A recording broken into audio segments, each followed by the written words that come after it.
We continue our series by breaking down Michigan's opponent in the Rose Bowl in the first semifinal game that will be played on January 1st. We did Michigan a couple days ago. If you missed our comprehensive how they got here breakdown, go back and check it out. We go pretty much line by line, a lot of stats, a lot of information, but just kind of help tell the story of their season. And now we move to the Crimson Tide, fitting with all the things that have gone on with the SEC schedule release. So we felt like it was appropriate to put Alabama in this show and to break this thing down. When you look at Alabama, we'll start with their offense.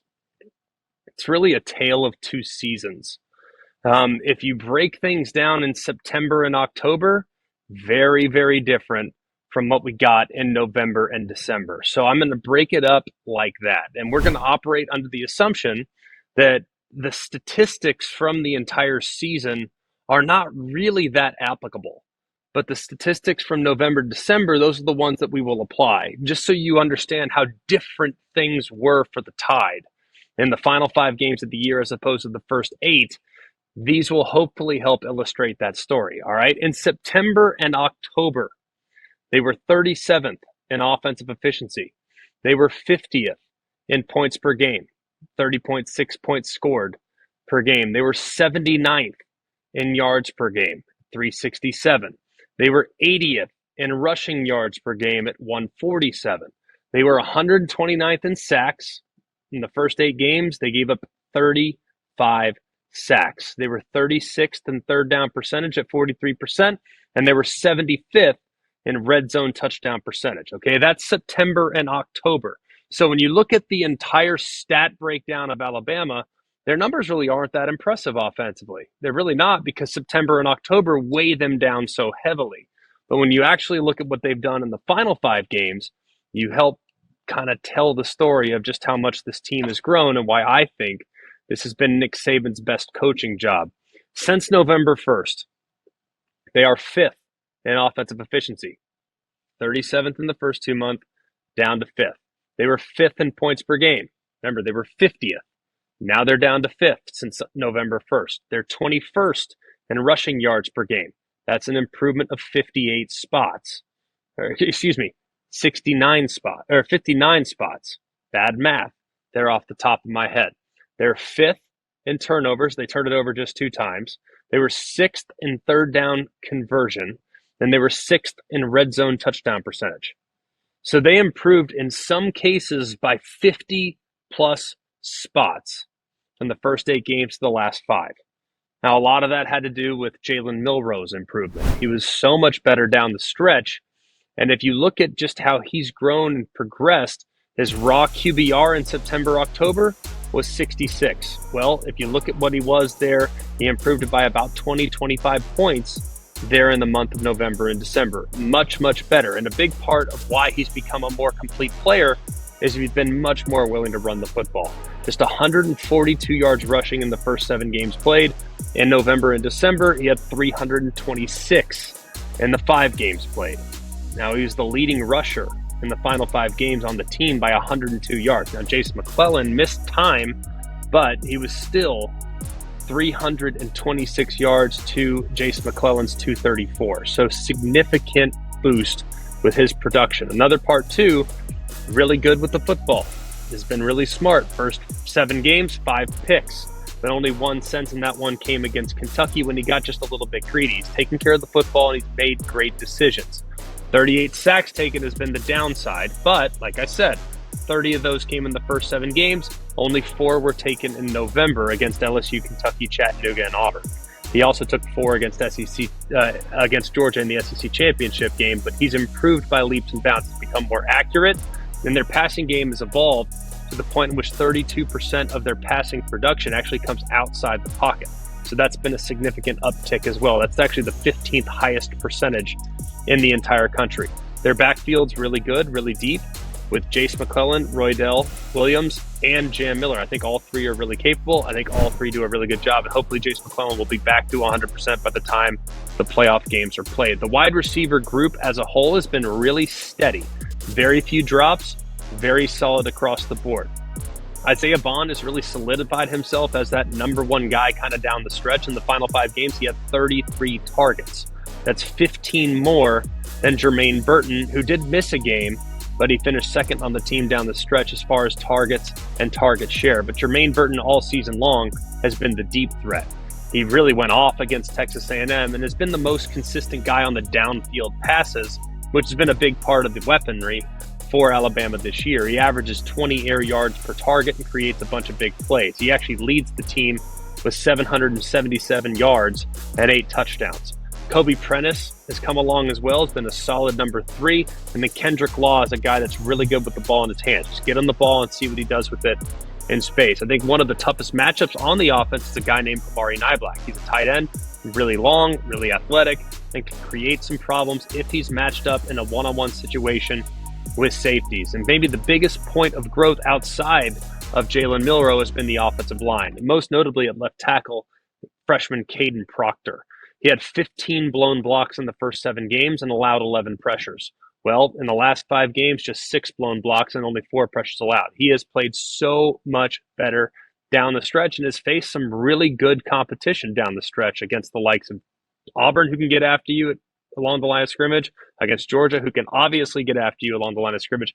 Kentucky's got some game records up front as well, and we know LSU has great speed, even though their defense has not really been that consistent this year. So he's been outstanding. Their left guard's Tyler Booker, probably the most consistent guy up front. Seth McLaughlin at center has locked things up pretty good, with the exception of the occasional errant snap, which has to be eliminated when you play against a team like Michigan. Jaden Roberts has been inserted into the lineup at right guard, and then J.C. Latham's an All-American who has really come on strong after a little bit of a slow start. So that's the offense. A group that was very average in the first 8 games of the year has become super dynamic in the final 5 games of the season. Moving over to Alabama's defense, this has been the group that really all season long has been really steady, with the exception of the performance against Texas. The secondary has been outstanding, the pass rush has been really solid, and the linebacker play has been as good as they've had in, I think, quite a while, to be honest with you, even in the absence of a couple key pieces that we'll talk about here in just a minute. They're 9th in defensive efficiency. They're not a heavy pressure team. Alabama has kind of morphed over the years. They used to be a heavy pressure team, a lot of blitzes, a lot of simulated pressures. It's not really who they are at this point. They're a little more sound, and they allow their guys up front to get after the quarterback without overloading the protection. Just 19% of their defensive snaps are blitzes. That is 101st in college football. So you don't see a lot of pressures from Alabama, but they have given up a decent amount of explosive plays. That, I think, is going to be important for Michigan. They've given up 33 plays since November 1st that have gone 10 yards on the ground and 20 yards through the air. So limiting explosive plays has still been a little bit inconsistent at times, and they're going to have to be great in that aspect against a Michigan group that can certainly create. The defensive line is the bread and butter, has been for a really long time. And we talked a few days ago about how few snaps Michigan's defensive line had played. They really roll a lot of guys, 8, 9, 10 guys, some guys situationally used, but they did not have a single defensive player, Michigan didn't, that had over 389 defensive snaps. Not the case for Alabama. You know who their guys are. They're going to play who they play, and they're going to get a lot out of those guys. Justin Eboigbe leads the group with 582 snaps. Dallas Turner is in at 578.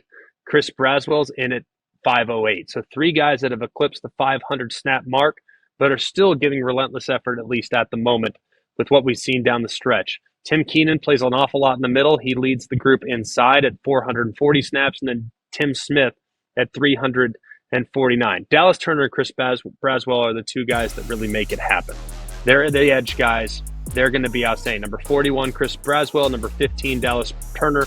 They've combined to account for more than 40 pressures, and they've combined to account for 17 sacks. Those are the guys that really get it done on the edges of the defense, and they're going to have to have a really big day to be able to create some pressures there on the front, because they're not going to be a group, Bama's not, that's going to overload you with a lot of blitzes and a lot of 6, 7, 5-man pressures. Justin Eboigbe's been really solid for him, and Tim Keenan's been really good. And then Jaheim Otis, Justin Eboigbe's 92, Tim Keenan's 96, Jaheim Otis is number 91. He's really big in the game against Michigan. Jaheim Otis is.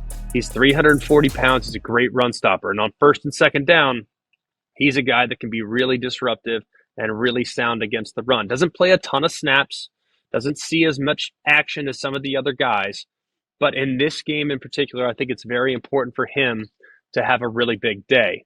Linebacker depth has been challenged at times this year, and that's been something that's been problematic for Bama at times in the past.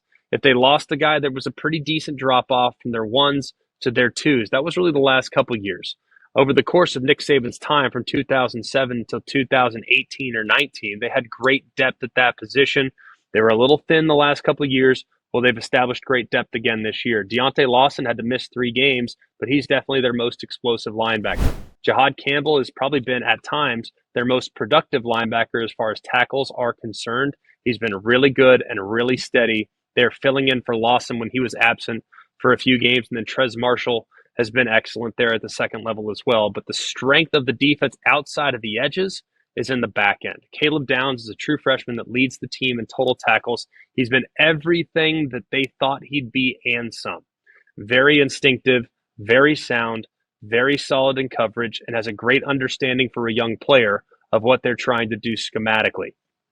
On the perimeter, you have Terrion Arnold, who's the most targeted guy in the secondary by a wide margin, but he's actually been really consistent. He leads the team in pass breakups and has done a really good job in coverage all season long. And then the guy that most people are more familiar with is Kool-Aid McKinstry. He's allowed just 9 completions this year on 28 primary cover attempts. That's pretty dang impressive. And if you remove the Texas game from this season's workload, a 13-game sample size, if you remove the Texas game, he's been elite. He did not play well against the Longhorns, but he's really bounced back nicely from that performance and has been steady down the stretch. Another guy that needs to definitely get a shout out is Trey Amos. He's had to step up multiple times this year with Terrion Arnold and Kool-Aid McKinstry occasionally getting a little bit banged up, and he hasn't skipped a beat. He's been a huge addition in the portal to fortify the depth at the corner spots. You also have Malachi Moore, who's excellent there in the nickel and the star position that they put a lot on his shoulders to be able to handle the slot. And in the special teams unit, you have Will Reichert, who missed 3 field goals this year, 2 against LSU and 1 against Auburn, but is 20 of 23, and James Burnip, who averaged 47 yards a punt, which is in the top 10 in the FBS. So Alabama, an extremely well-rounded team. Very good on defense from start to finish this year. The offense, not so great there in the first 8 weeks, but really the last 5 games, they've come into their own and played much, much better down the stretch.